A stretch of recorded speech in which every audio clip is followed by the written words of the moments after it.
So I've been experimenting with doing a velvet texture, and I'm just going to do a short video here showing a bit of how I've been doing it. And this, yes, will be in my next book, and it'll be pictures and step-by-steps so that you can refer back to it anytime you want and yes, see what colours I've used and things like that.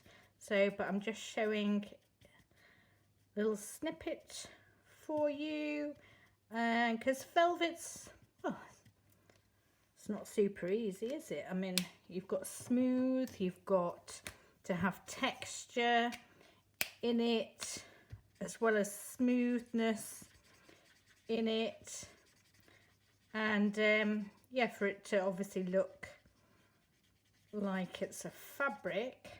So yeah, I've been working on it around here, and I'm just going round the daisy, doing the main portions of the colours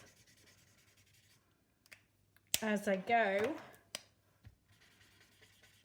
And yeah, this one's going to take a lot of colourless blender, definitely.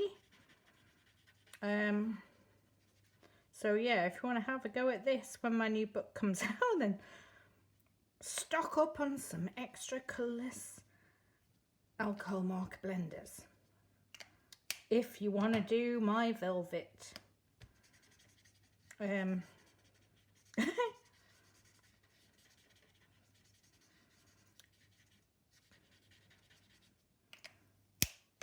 because it's going to take some blending. You want some bits that are smooth, creamy and stuff, and then some bits that have some texture, but you also want it to look like the fur's been, you know, there's light and the shade in the fur, there's some dark bits in the fur,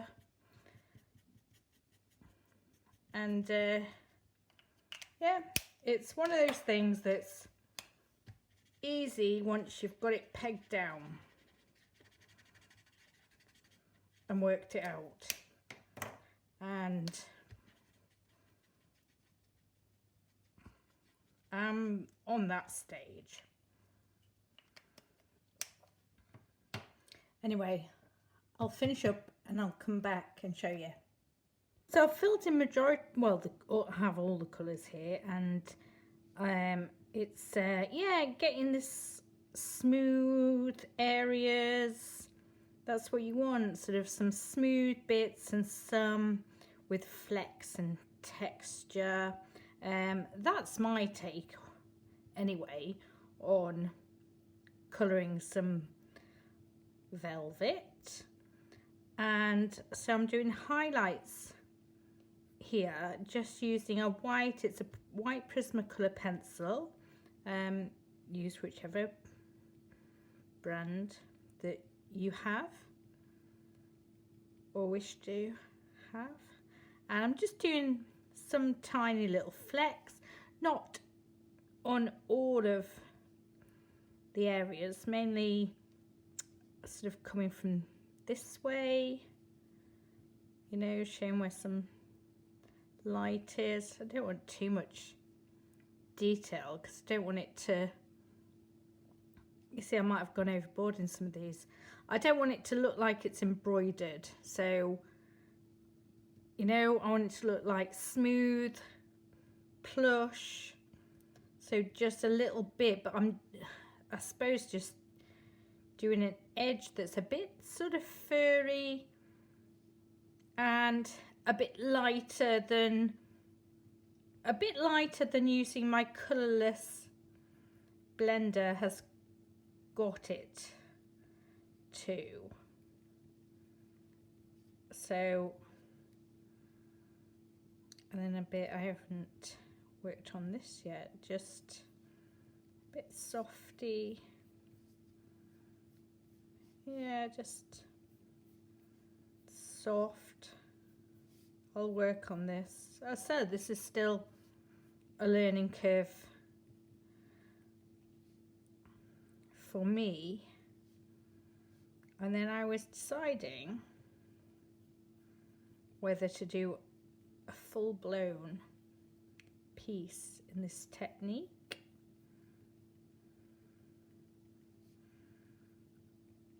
Yeah, that's going all right. But then after you've done that, then you want to take, you could use a black fine liner pen. I can't find one. I can't find one, and I'll have to hunt around on my drawers. So anyway, I found a black ballpoint pen, just a biro that you would write your shopping list with. And all I'm doing is going sort of inwards, some indents. So making it look a bit, well, kind of like it's embroidered. Yeah, because this is kind of going for the using velvet patches that are embroidered on something. So I'm just doing some indents which work with the fact I've got some white pencil highlights there on some of the edges, just to give it a bit of a 3D look.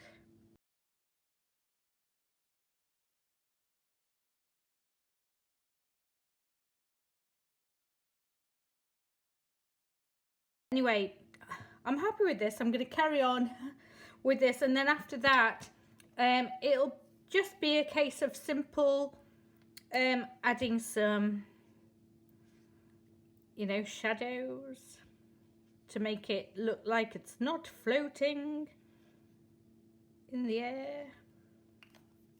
And with a lot of my shadows, I tend to like to smudge them out so they're not, you know, so they're a bit sort of blurry.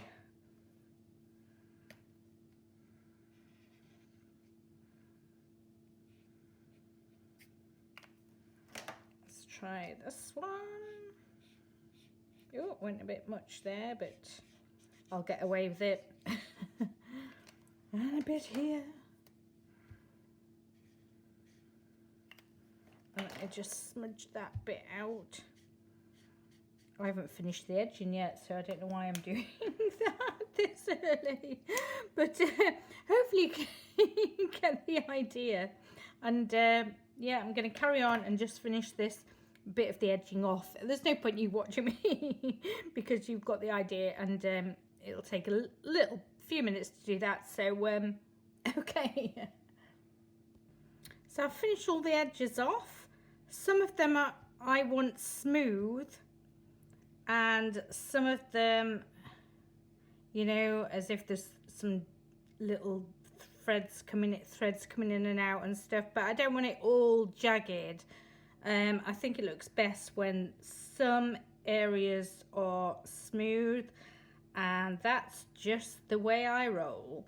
So I'm pretty happy with that, and I think it's got the right sort of velvet tone.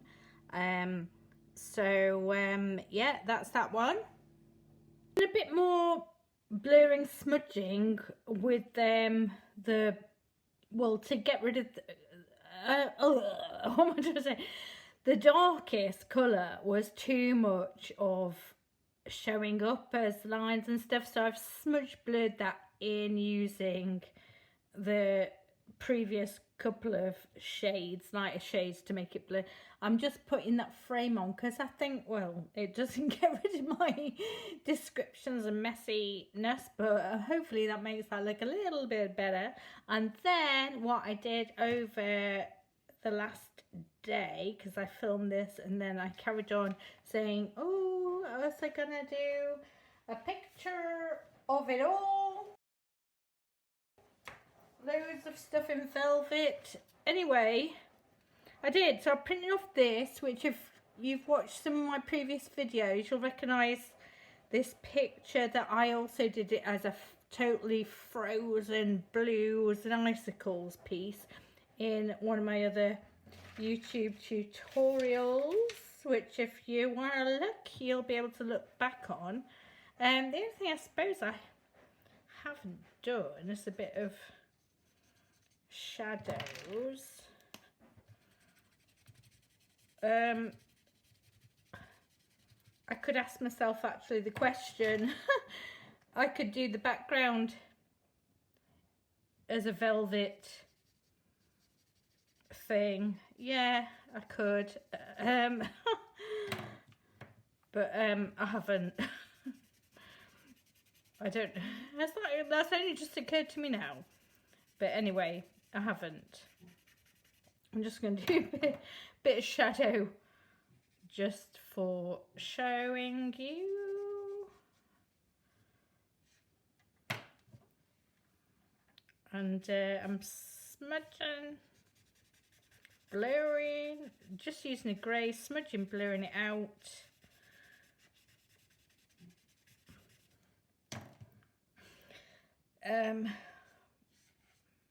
Bit under here, smudging it, blurring it out. But I'm pretty pleased with this. I mean, this technique will obviously be in my next book that I'm doing, and yeah, I'm pleased with it. The velvet effect. I mean, the thing is, yes, in this piece I've used similar colour palettes, so I've done the burgundies, and then I've done the yellow, orange, and then I've done the greys, but sometimes that's really helpful, because then you just have a clump of colours, you know, like a clump of colours at one side, you know, a clump of colours at the other side, and you're not having to sort of worry and find new colours. So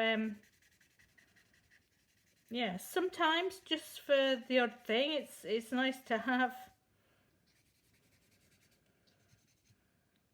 you know, just stick with. Anyway, I think that's going to do for the now. Let's see what it looks like. I mean, this goes down this bench, but yeah, it's not perfect. It's just a technique, and that's for fun. I'm going to put this frame on it, see what it looks like inside of a frame. All right, yeah. All right, I mean, there's bits I'd still do, but you know, you could go on forever. You could with any piece you do, but sometimes it's time to say, look, does this make my heart feel happy? Does it look, you know, all right? Does it make my heart feel happy?